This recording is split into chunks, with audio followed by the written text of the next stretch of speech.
Well, let's fucking do this, huh? Let's do it. Let's jump into it.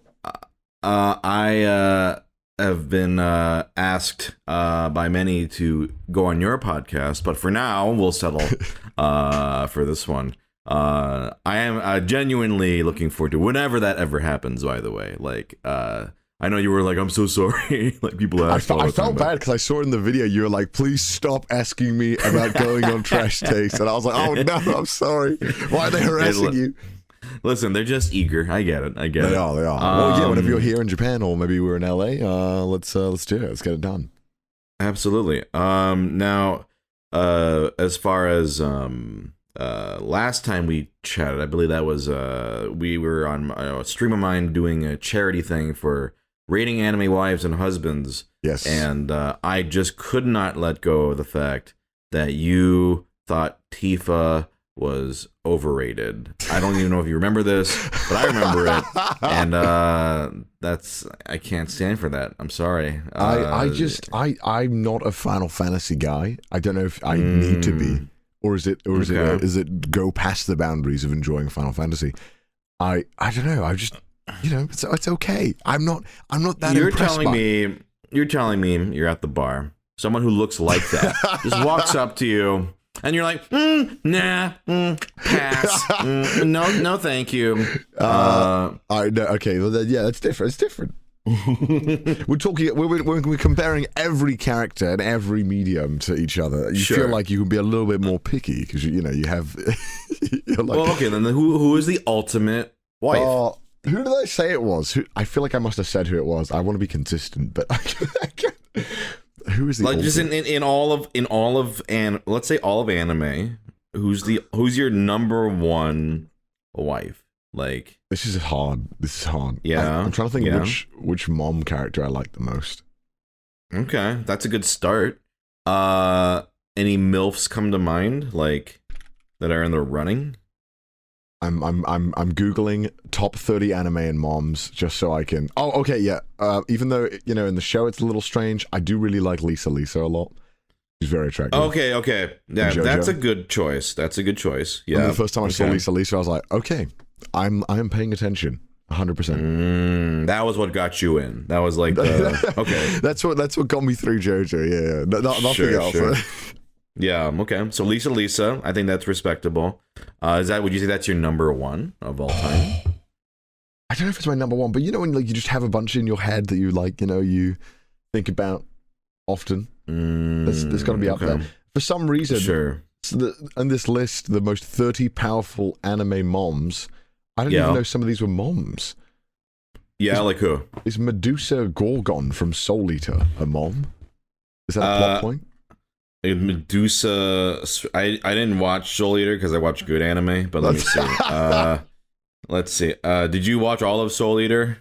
I did, yes. I don't know why. Yeah, okay. Got it. She's a mom. I got it. No like idea. I'm going on some list of don't listen to this guy's anime take. Like don't fucking listen to him.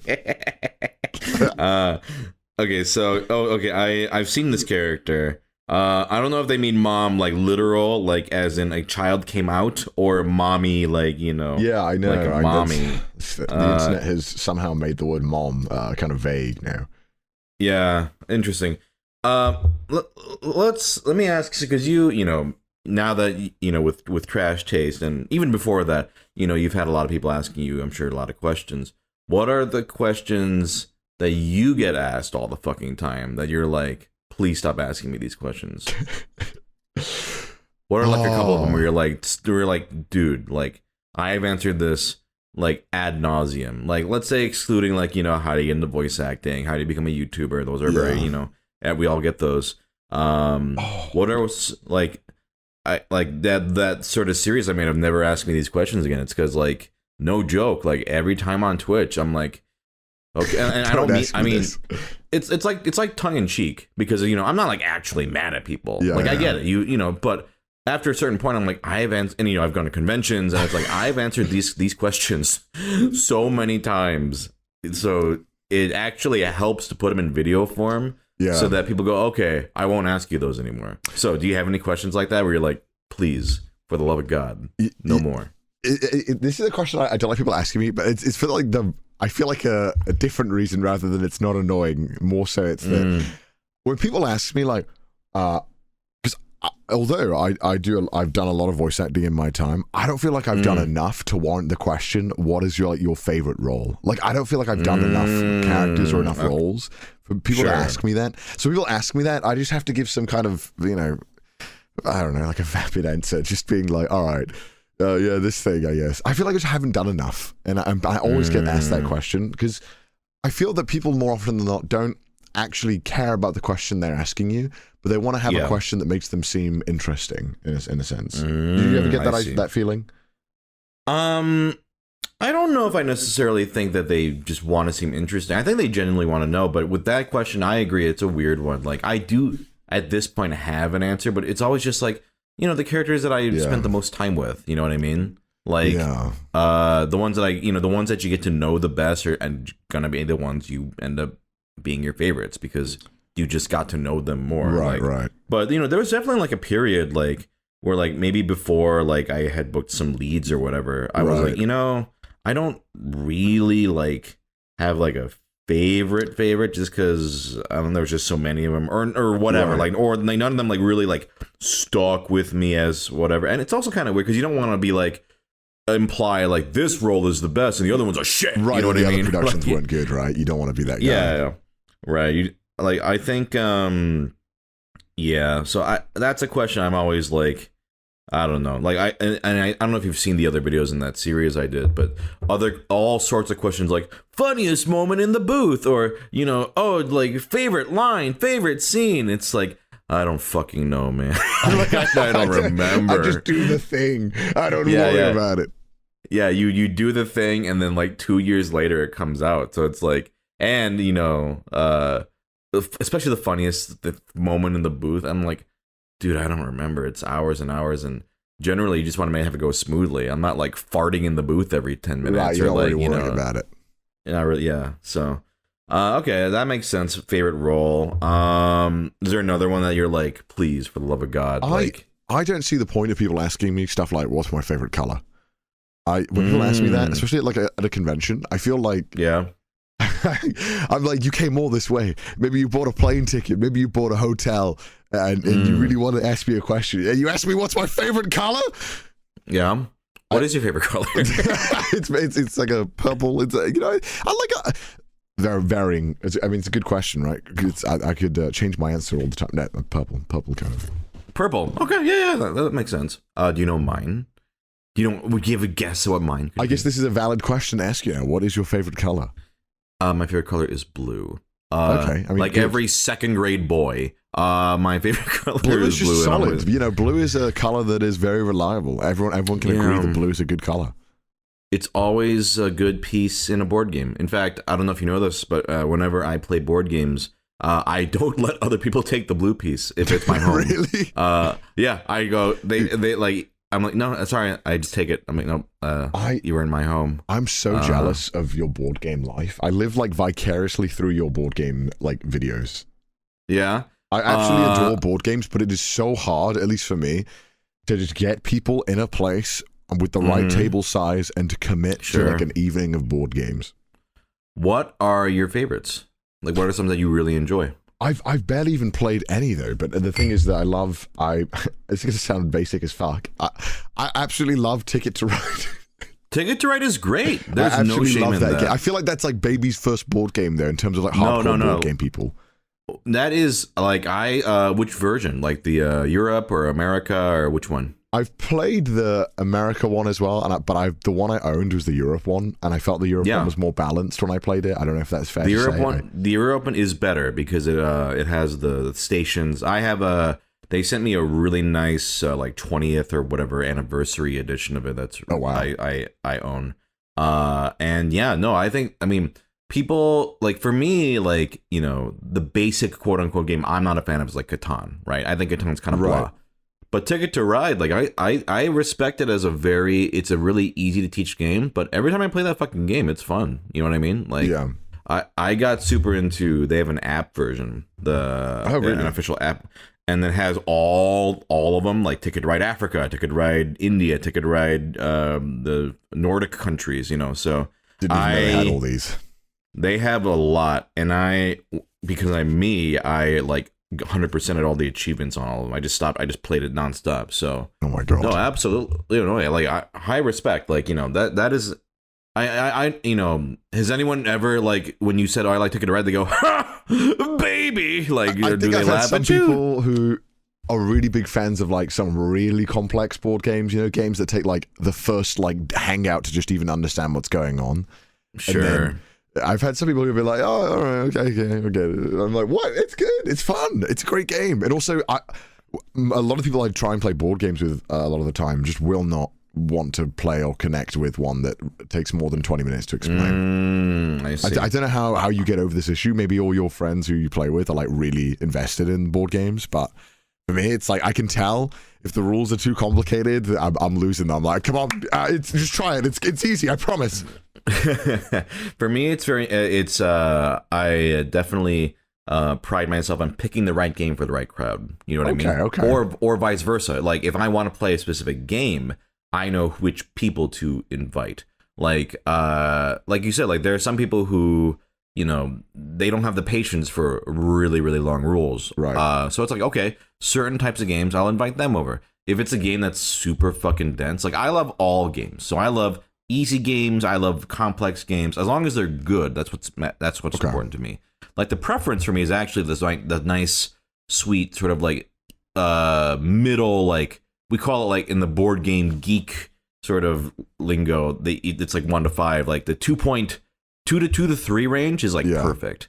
Because then it's like there's density there, but you can learn the whole thing and it's not fucking crazy. Once you get into like 3 to 4, and especially 4 onward is like you can't have everybody over for that. I've seen some videos about certain board games, and I just am absolutely like floored by the like level of complexity involved in the games. Yeah, but clearly, I mean, there's a crowd for that, right? Some people want that all-night gaming session where everyone is fully invested. Do you want to try a game like that, or are you like maybe less interested in the super dense and more? I want to try that with the right crowd, like where everyone's super invested in it, and it's like a full like evening thing. It takes like the whole night. I'm very much down for that. If you are ever in LA, I am soon. I'll let you know. I'm there for a while, actually. Oh, okay. Hit me up. Like, all right, let's do it. Will gladly have you over. And like, I am the shepherd. I am always either people's introduction to the hobby or their like drug dealer. Like I will give you the hookup.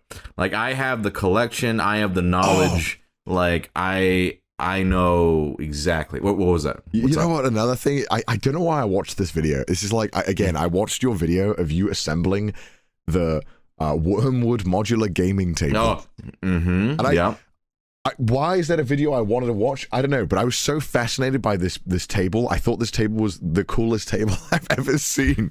I was like, this is so cool. It's really fucking good. Like, it seems awesome.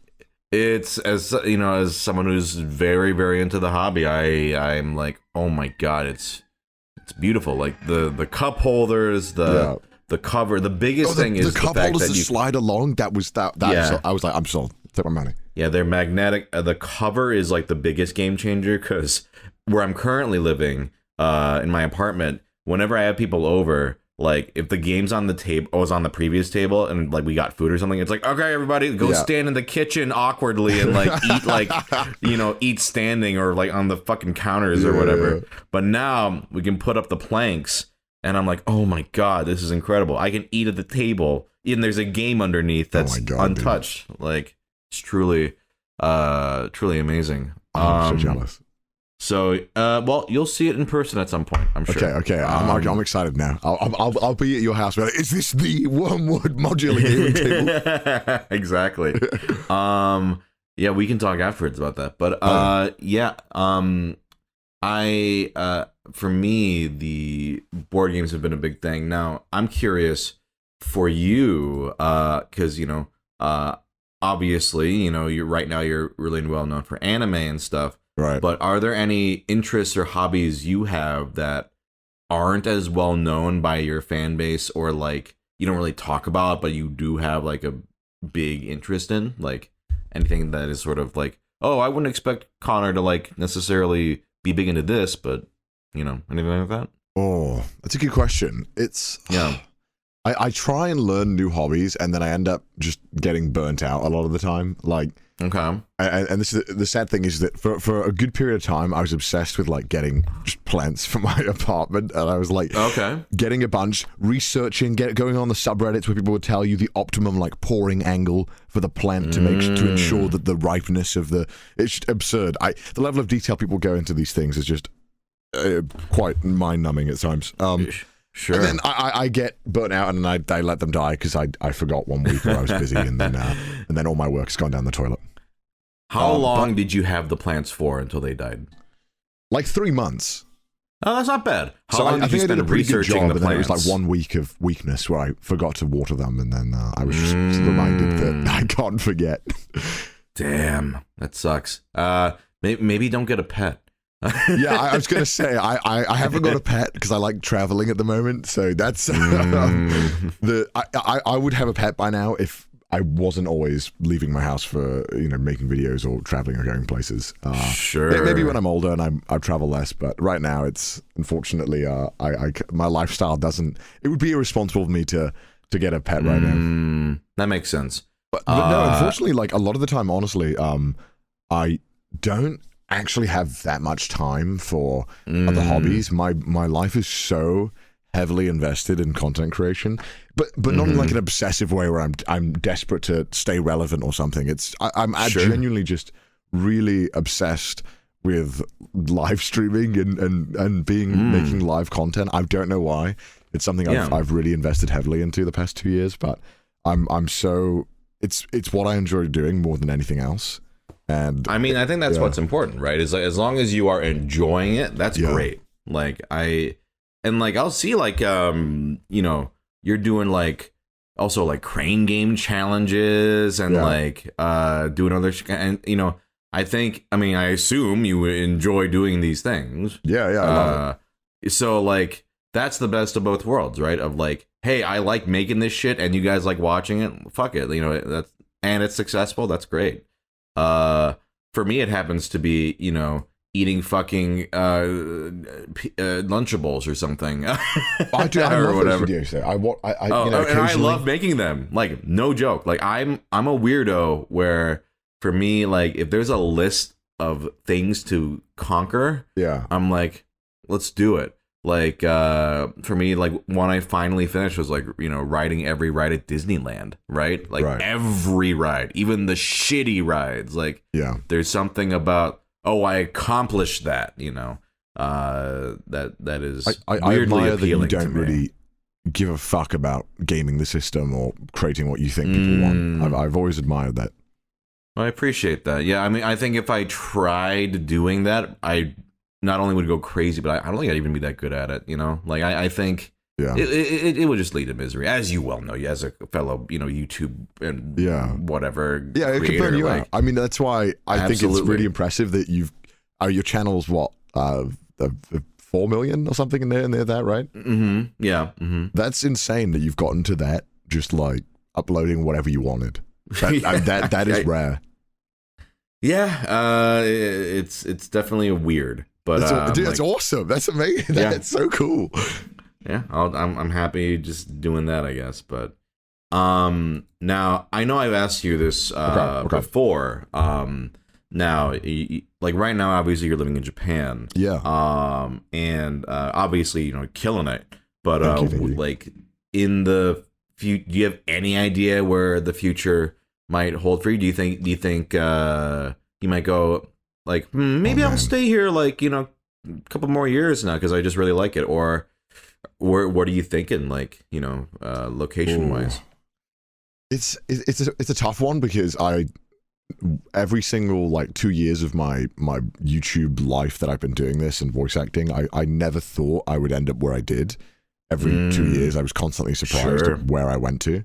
And obviously Japan, if you'd asked me a year before I moved to Japan, if I thought I was going to ever move to Japan, that would have been like an absolute no.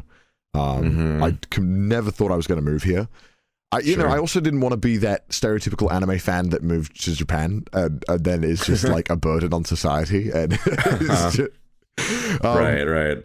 But yeah, I think from this point onwards, I've been here nearly 2 years and a half now, and I can't see myself leaving within the next year or two. I think I'll be here for another year or two at least. The quality of life here is just so good. And I'm slowly getting better at the language, and I feel like I'm understanding a lot more things and becoming a lot more knowledgeable about just life in Japan.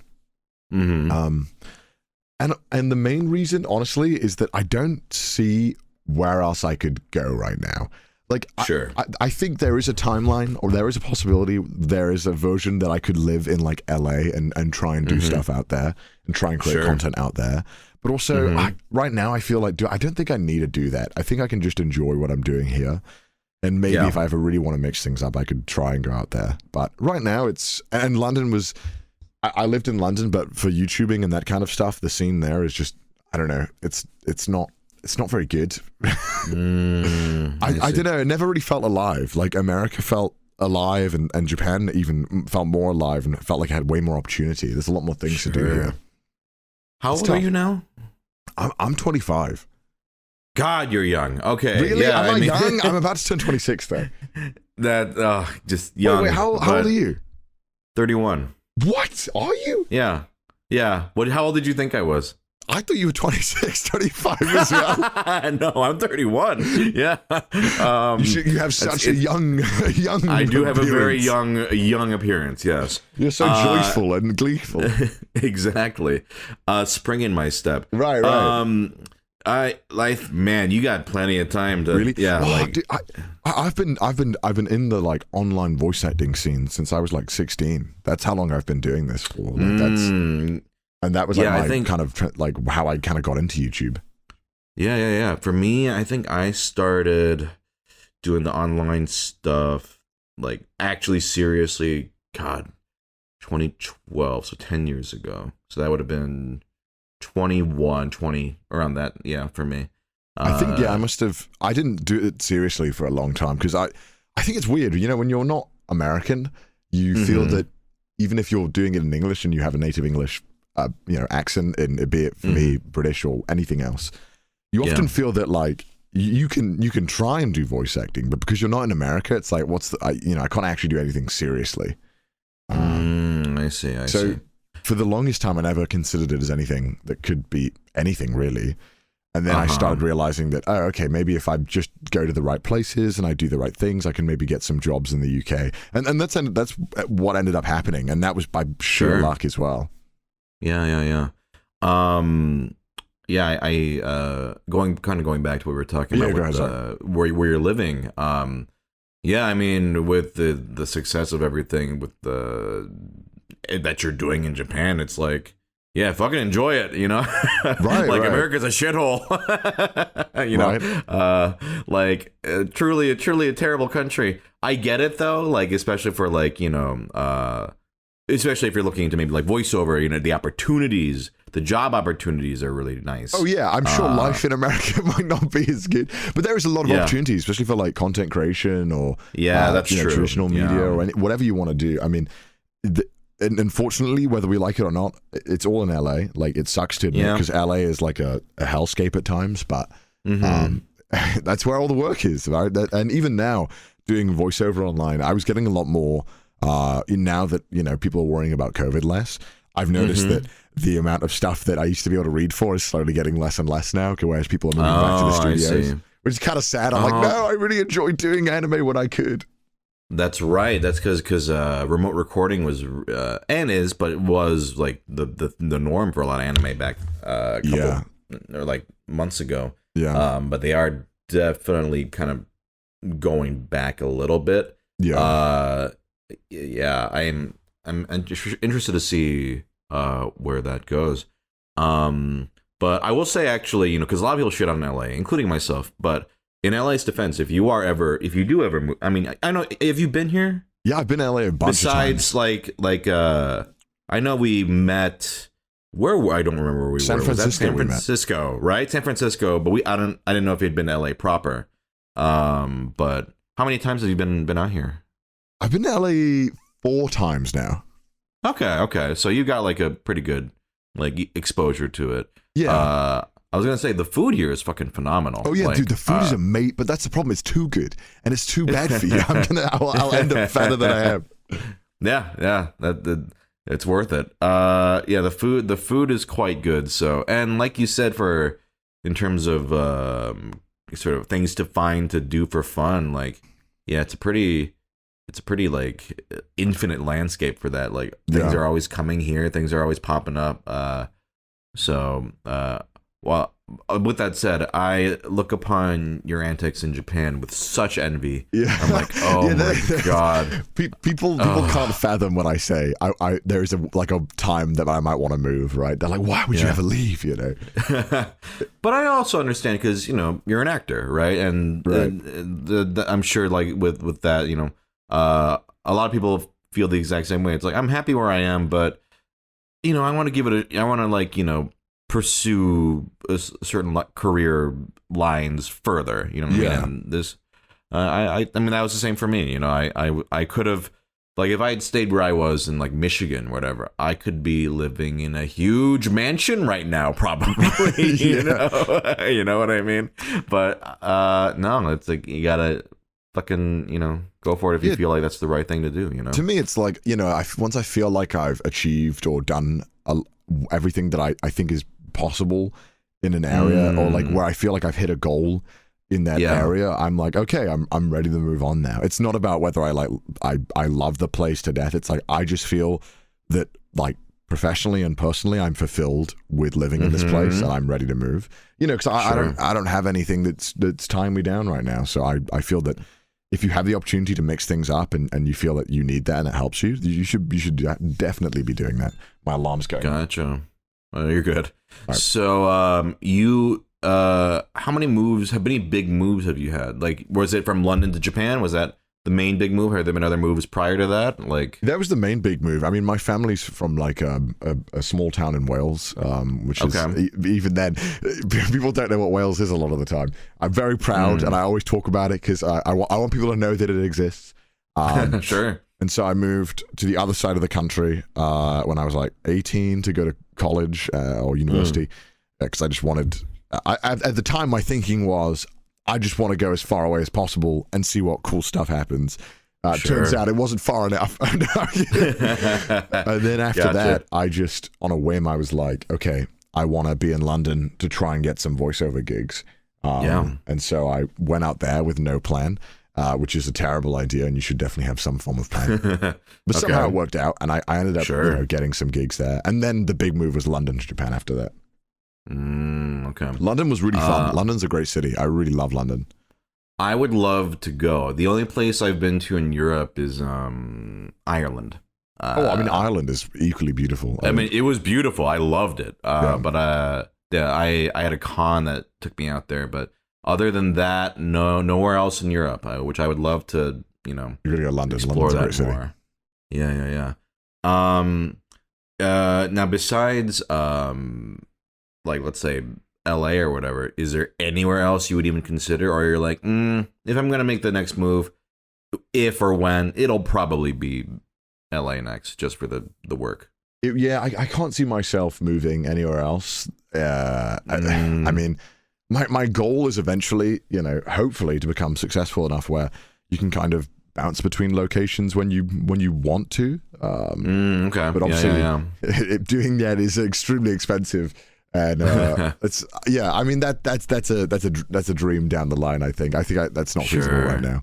But hopefully in future, I'd love to be able to do that. But I couldn't see myself moving anywhere else. Except maybe moving back to the UK if I just kind of gave up, I guess. I'm just more like, all right, fuck it, I'll just be comfortable. I see. I can't see myself permanently living in Japan. Obviously, as everyone knows, when they're really into Japan, Japan is amazing, but obviously Japan has a lot of really, really not so good things about it. Sure. And has a very, paperwork here is monotonous, and trying to live here permanently is. I don't know. It's another battle entirely that I don't think I want to do. Right, you're not invested enough in that prospect to go through all the hoops, basically. Yeah, yeah, that exactly. absolutely makes sense. Now I like to give the guests the opportunity if they'd like. Is there a question you'd like to ask me, or a topic you'd like to bring up? Ooh, okay, a question, because when I was doing voice acting, when I started out, like I said, I never thought that it could be a realistic thing that I could actually like voice in anything cool, right? I never thought that was possible. When you started out and you were doing it for fun, did you ever think that was a possibility? Did you ever like think for a moment, oh, you know, actually, if I really knuckle down here, I think I could get some good roles? For me, that was always the dream. You know what I mean? Like, but as far as like how to get there, I was like, how the fuck am I ever gonna how do you do it? It's impossible.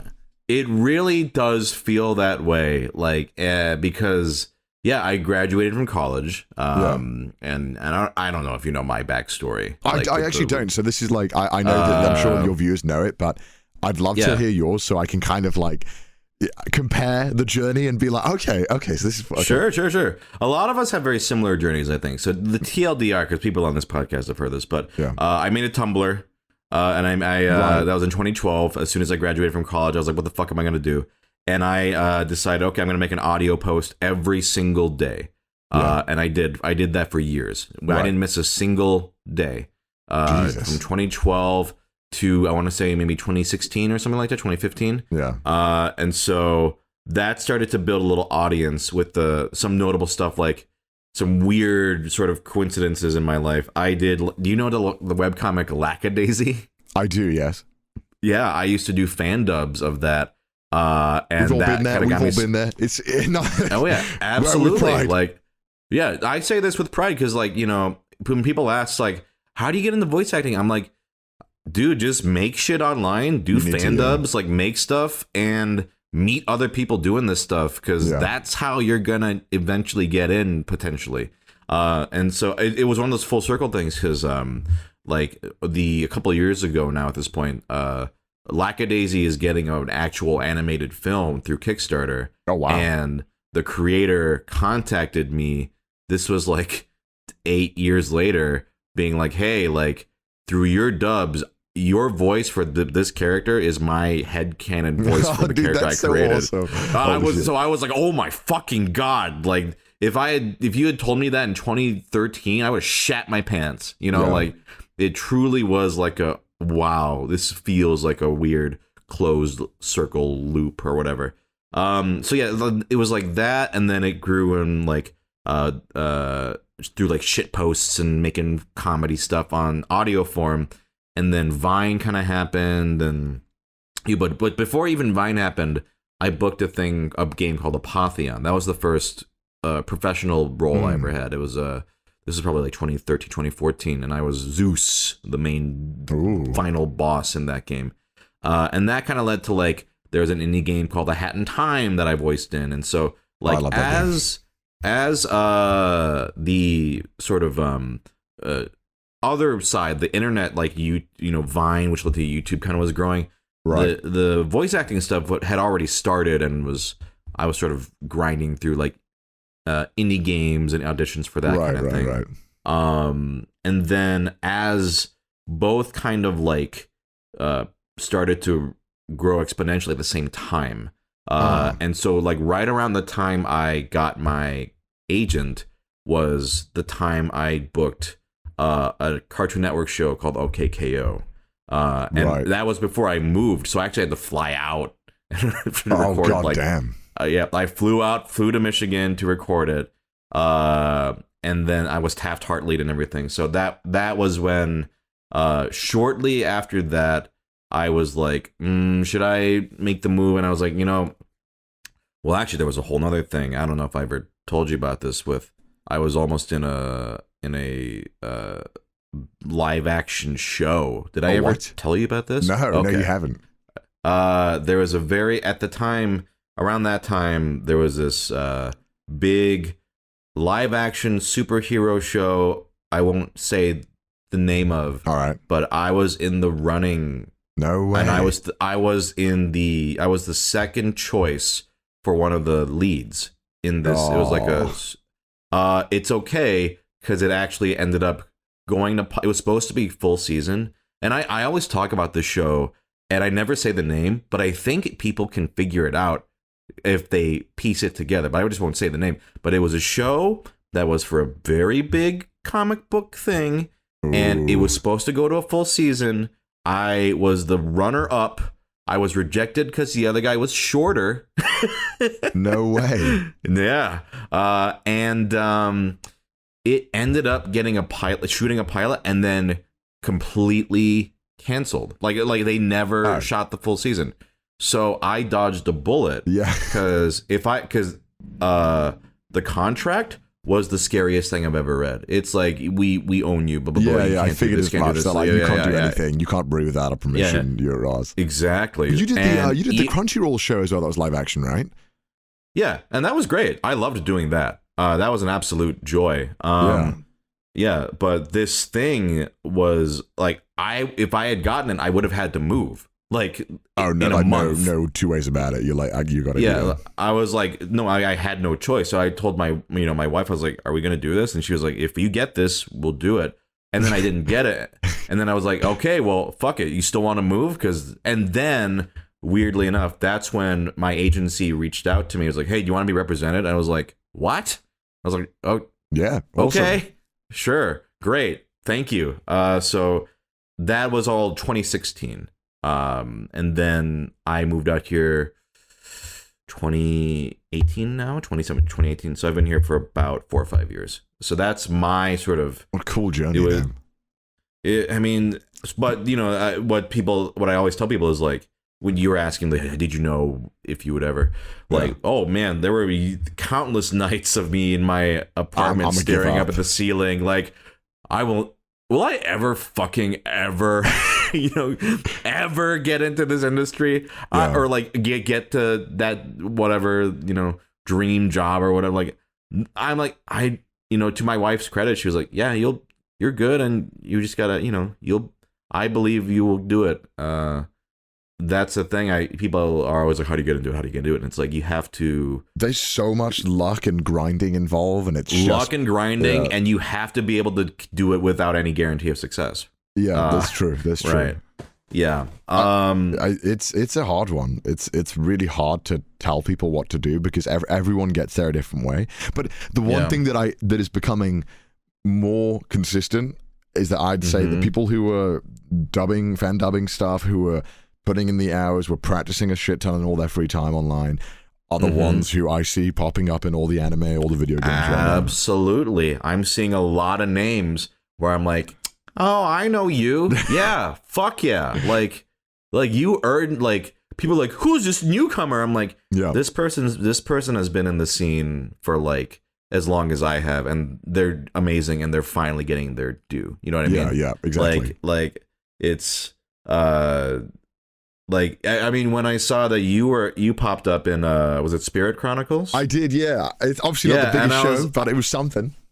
But I was like, fuck yeah. Like, like when, especially if it's and I don't know if you classify yourself as this, but like for me, like there are people like me who have like, we're also known for internet stuff, right? So there's and I'm an internet person.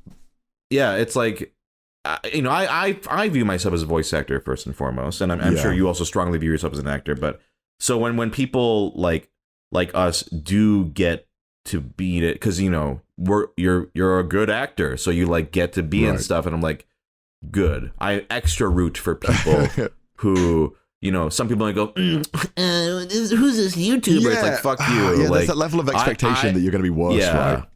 Yeah, we have earned our stripes. It just so happened we accidentally, we have a lot of following through internet careers.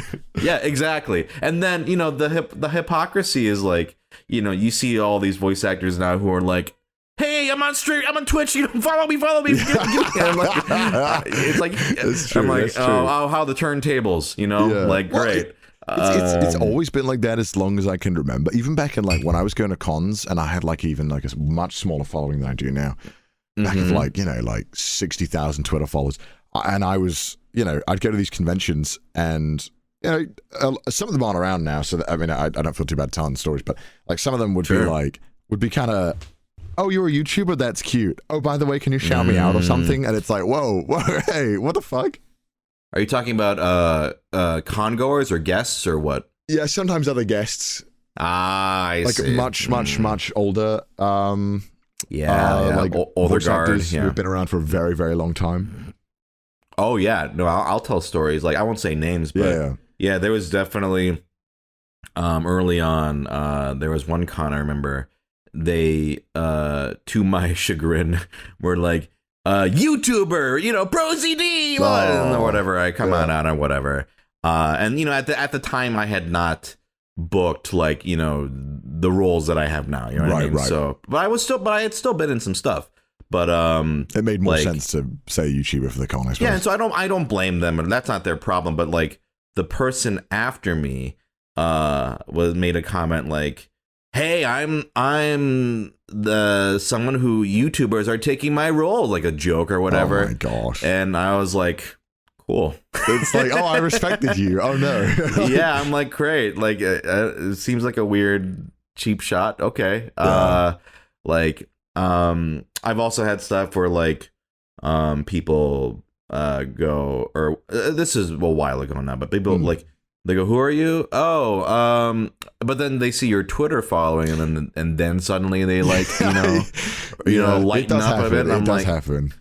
Yeah, I'm like, man, fuck off. Like, I can smell that shit a mile away. Like, for me, the people that I get along most with in this industry are people who are just chill, nice people, down to earth, like fun to hang out with. For me, I don't know. I have a very strong bullshit radar. So right. Like, I got low tolerance for that shit.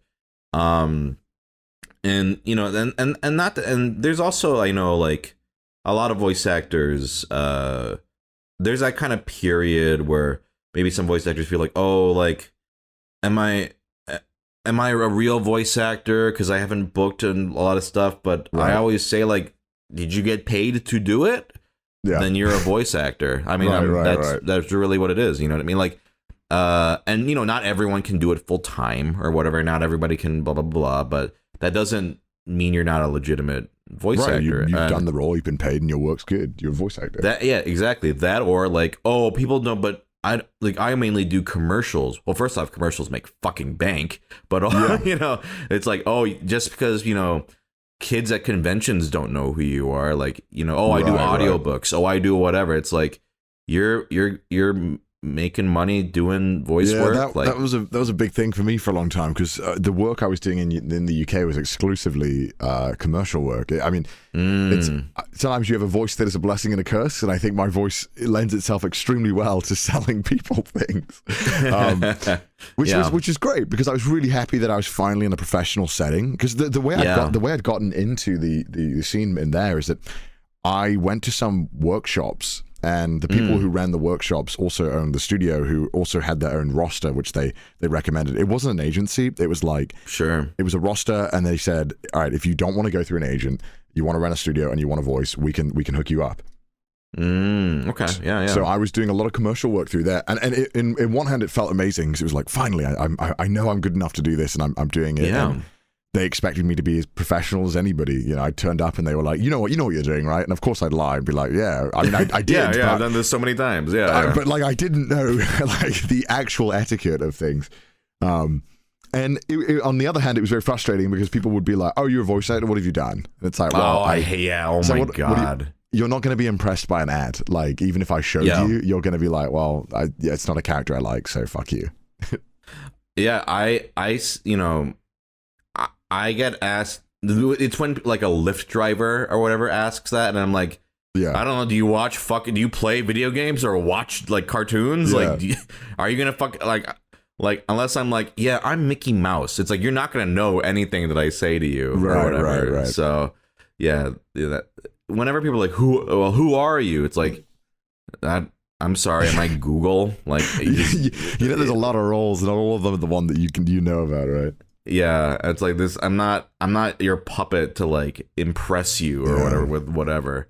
It's people always want to. I'm sure you got this as well. People who for some reason don't like you or are harsh of you, will always try and find something to criticize you. And, for a long time it was well, he's not a real voice actor thing. And then, obviously when I start doing more real stuff, it's like, shit, we gotta find something new now. God damn it. Right. Yeah, I think I was fortunate enough where, because I think a lot of people knew me before YouTube, that like they're like, oh, like, he's put in the work, he's legit, whatever, blah blah blah. But people who only consumed or knew me through YouTube, I know when like Borderlands 3 was announced, I think there were some people who were like, what, they just cast like a YouTube, but then when people actually played the game, I heard no complaints. Right. That does happen. Yeah. When they actually hear you, and you're like, oh no, he's good. Okay, never mind. Yeah. Then they go back to racist comments or whatever. Oh God, I'm so sorry. Nah, it's the fucking internet. Yeah, when I was auditioning for a lot of the stuff that I've been trying to get recently, as much as possible, I've been trying to do it not under the CDawg brand. It's just like my name, and it's like, I hope you like my voice, and that's how it's kind of been going. But obviously, the reason why I got even considered for these things is because I think people knew me online, and then some of the voice actors who I met, who were really nice and lovely, recommended me to some of the talent agencies or whoever's reading or giving out the leads.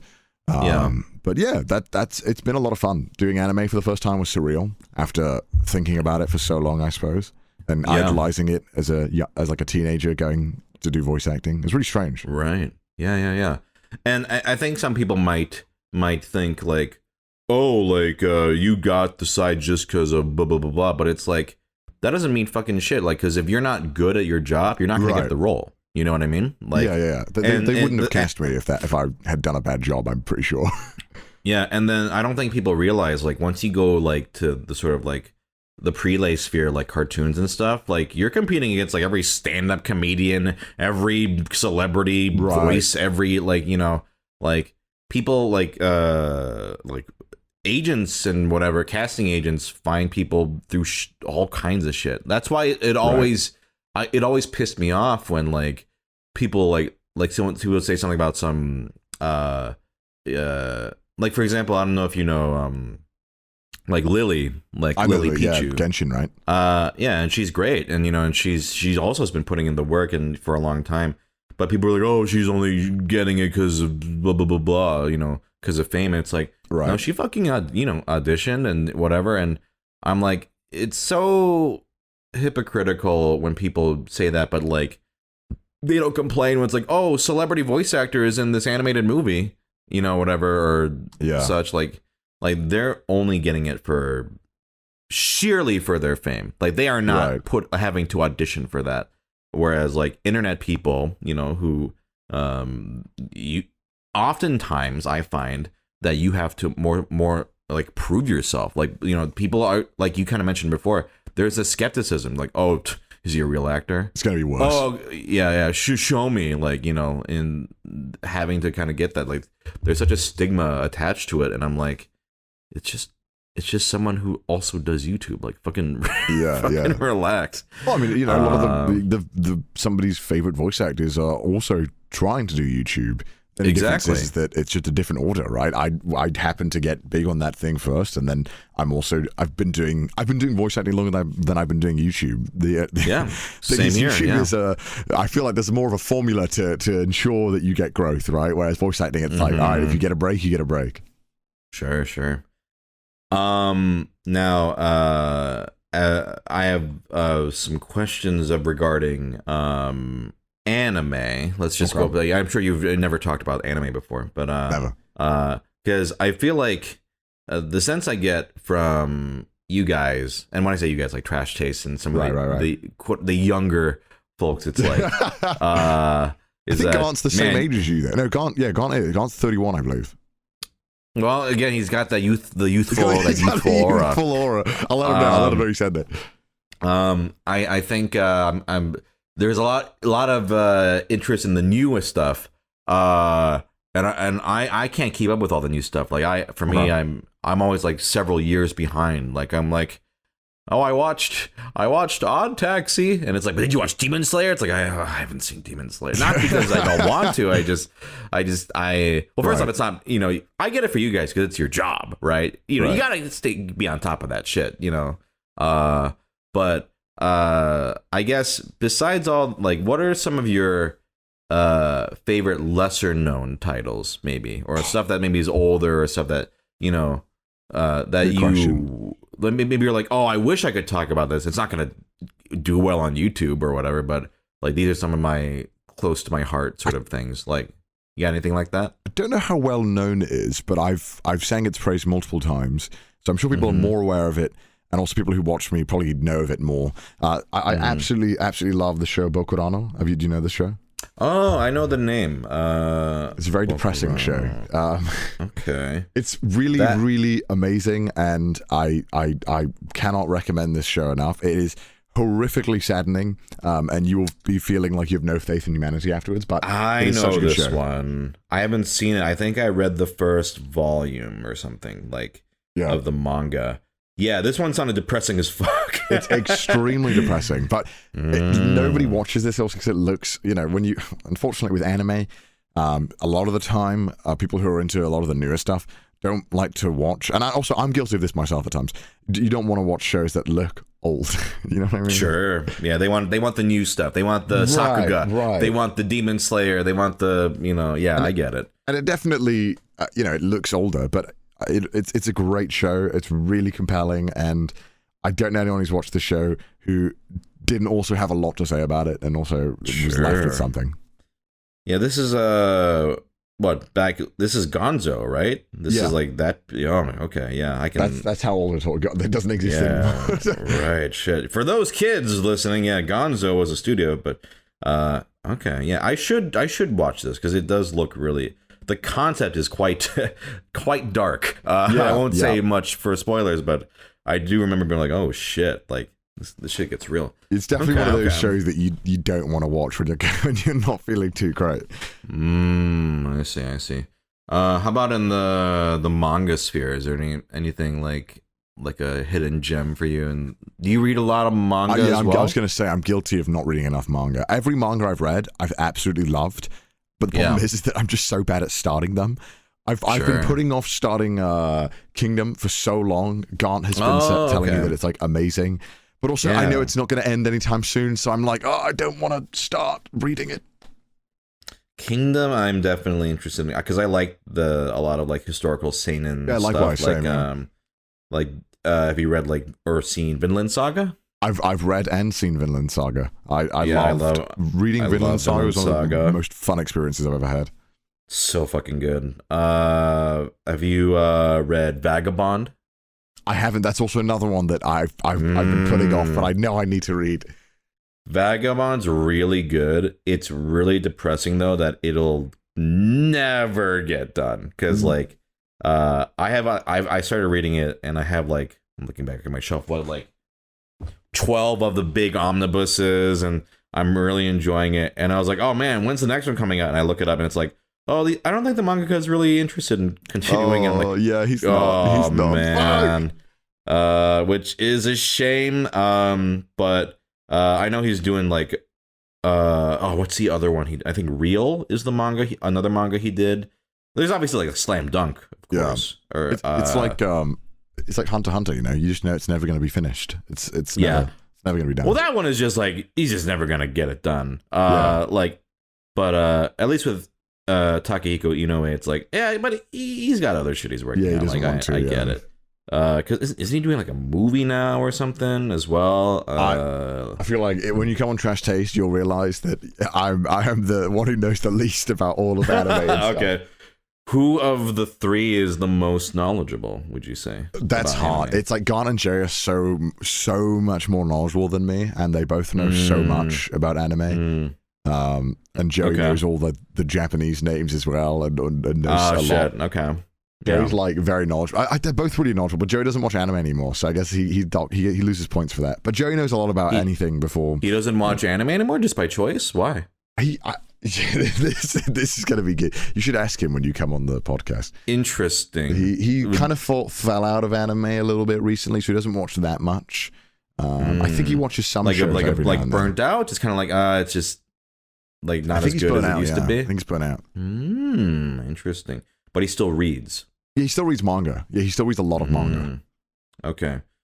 So he's on an anime podcast, but he doesn't watch anime. Well, I mean, calling it an anime podcast is even then. That's generalizing. Yeah, I get it. Yeah, okay. Got it. We do talk about anime. It's just sporadic. Sure. Now, do you think they know more than me? See, that's tough because I feel like you're a dark horse. I feel like you know way more than you let on as well, and you already let on that you know a lot. My biggest hurdle or my biggest weakness is new stuff. Actually, right? Like I think I know quite a bit about like some like hidden gem stuff, especially like older stuff. Maybe. But the new stuff, like I have friends who watch like 6 shows a season. I'm like, oh god, like. I can't do that. I can only watch the ones that personally interest me. And then, even then, I don't have the time anymore for me. And when I say I don't have the time, that may sound like, busy career, which, yeah, that's true. But no, it's board games. Board games I was going to say, I was like, how do you get anything done when you're board gaming That just sucks up all my fucking time. I'm playing board games all the time. It's not that you don't like it. It's that you like something else more. Yeah, and I still like, and I'm also rewatching stuff. Like I just recently, I'm rewatching Kaiji. I don't know if you've seen Kaiji. I fucking love Kaiji. It's one of my favorite animes, and not enough people have watched it. Also, why the fuck? To this day, I'm so angry about the fact that Kaiji is in 480p, and we're never getting it any higher. Why? How did that happen? Who let this happen? The Blu-rays look pretty good. Like. Is the second season in? No. Is it? It's in 480 as well. Is it? Okay. At least when it was streaming, like it was. I don't know what the fuck happened during this anime production, but it's in like 480p. I think the Blu-ray might be upscaled, but it was made in 480, which I can't fathom why that happened in like 2007. You know what show did that on purpose? I did not like. I mean, I understand why they did it. Was what the hell was Megalobox?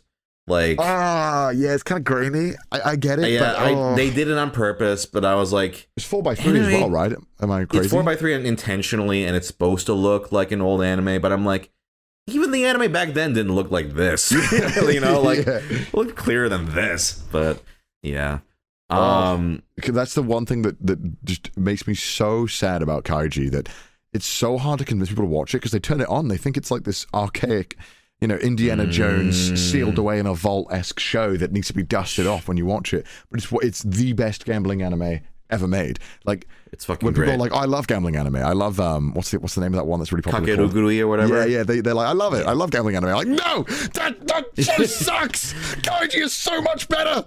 Yeah, I could see that. I haven't seen Kakeruguri, but I can already tell that Kaiji is better. Yeah. Like, I'm sorry. Like, it's just so fucking good. Kaiji is the master of actually making you think there's stakes. Yeah. I guess as we're finishing up here, are there any last sort of like, for listeners, like, go watch this, go read this, like any like one more title of each? Or you said you're not as knowledgeable about manga, so maybe. I mean, the manga that I have read, I definitely recommend Vinland Saga. It's amazing. I feel like the anime is coming out, but the arc that's coming up is going to be hard for them to pace, I believe. It'll be interesting. Yeah, I'm curious. I don't know what they're going to do, and I definitely think that reading it is going to be the recommended, at least. I think so. Vinland Saga is amazing. It's really good. Read that. As for watch, definitely Kaiji. You have to watch Kaiji. I think it's one of the best anime ever made. It's one of my personal favorites. And Bokurano as well. Please watch Bokurano. It's really good. It's just heavy. It's very heavy. You have one final one to throw, like beside that we haven't covered? Ooh, one that we haven't covered. Okay, let me rack my brain. Okay, let me think of an anime. Do you want to be a hidden gem? Is that okay? Is it? Yeah, just one that you are like, dude, more people got to watch this. To buy you time, I'll give you some of mine. Okay. That, like, have you seen Monster? Yes, I have seen Monster. One of my first. Oh, that's right. We talked about Monster last time we spoke, actually, and Monster's fucking great. I love Monster. Johan Liebert is one of the best villains in anime. He's fantastic. Mushishi's great. Silver Spoon. You like Silver Spoon? I believe it. You don't like Silver Spoon? It's okay. It's too much slice of life. There's too much slices of life going on. Oh my god, you're one of those. I'm so sorry, dude. Oh my god. Okay. What's your Demon Slayer ass recommendation gonna be? What's your Jujutsu Kaisen? You might have heard of it. This hidden gem called. Okay, I know this is like art filmy. Ping Pong the Animation is definitely gonna be up. You have to watch Ping Pong the Animation. Beautiful. It's so good. Okay. You've made up for it. Yeah, your slice of life comment. Ping Pong is phenomenal. Ping Pong the Animation is one of my favorite. It's probably top 5 for me. Yeah, I rewatched it recently. Oh, I haven't seen that, but I've heard good things. But yeah, Ping Pong, that last episode brought me to tears when I rewatched it. I was like, my god, it's fucking beautiful. What a compelling anime that just covers a topic that you never felt that would hit as hard as it does. Yeah. Yeah, I think everyone can relate to Ping Pong in one way or another. I mean, have you seen Chihaya-Furu? No, I know you love this show because you've spoken about it to me before, and it's one of those shows where I've been meaning to watch it. I know it's not about the what's the card game called, the Japanese card game? Karuta. Yeah, I know it's more about the life and not about the game, but I don't know. It is about sad, the game, right? Too. It's so depressing. I've heard. It's not. It's really heartwarming. Oh, it's really? Not depressing. Wait, no, I'm thinking about Your Lie in April. Sorry. Your Lie in April is very depressing. Yes, that's what I was thinking about. Sorry. Chihaya-Furu, check it out. Okay, I'll check it out next time we talk. Do you like sports anime clearly from like Ping Pong, right? I do.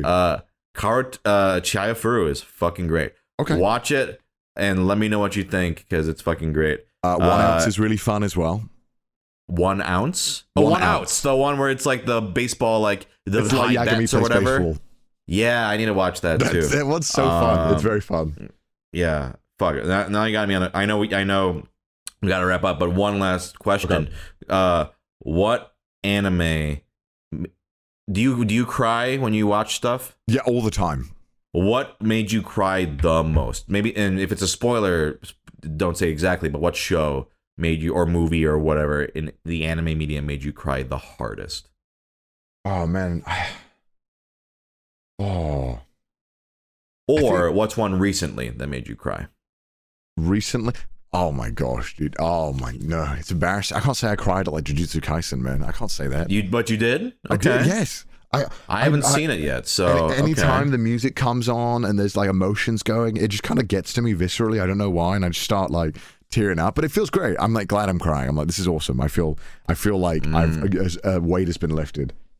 Yeah, like I think I don't know if you were this way, but when I was younger, I was like, no, I'm not going to cry. Crying's for babies. Yeah, exactly. And now I'm like, I don't give a shit. Yeah, I love it now. It makes I want to cry. I love crying. It makes me enjoy it even more. I'm like, yeah, I'm so into it. Yeah. I'm so invested. I was in a Japanese movie theater watching Jujutsu Kaisen 0, and like everyone was sobbing, and it was so weird seeing everyone express emotion in Japan. Yeah, but that takes a lot too in Japan. That's a lot. It takes a lot. Okay, well, you should watch Chihaya-Furu. I'll watch your Jujutsu Kaisens and your fucking Demon Slayers. Good. Watch Bokurano. Watch Bokurano I should watch. Yeah, God, the thing about anime is even though I watched a lot, there's still so much good stuff left that I still need to watch. It's a great problem. It's a great problem to have. But cool. Well, thank you for being on. Where can people find you? You can go to my YouTube, it's CDawgVA. You can go to my Twitch, CDawgVA, my Twitter, CDawgVA. I'm everywhere CDawgVA. I'm stream a bunch, maybe 3-4 times a week. So come check me out there. I'm there a lot of the time. And dude, honestly, it's such a pleasure. I've been wanting to come on this show for a while, but I didn't want to ask. I don't want to be rude, but it's finally. I'm finally glad I'm on here, man. No, yeah, thanks. I'm glad to have you on, and whenever you're out here, we'll do some board games. Absolutely, man. I can't wait. I can't wait to try the table. The Wormwood Gaming Table. You're gonna put a cup in that hole, then you're gonna jizz. I think I might. I think you have to like make an area of like safety. Absolutely. Okay. Until then. Thank you so much, Fred.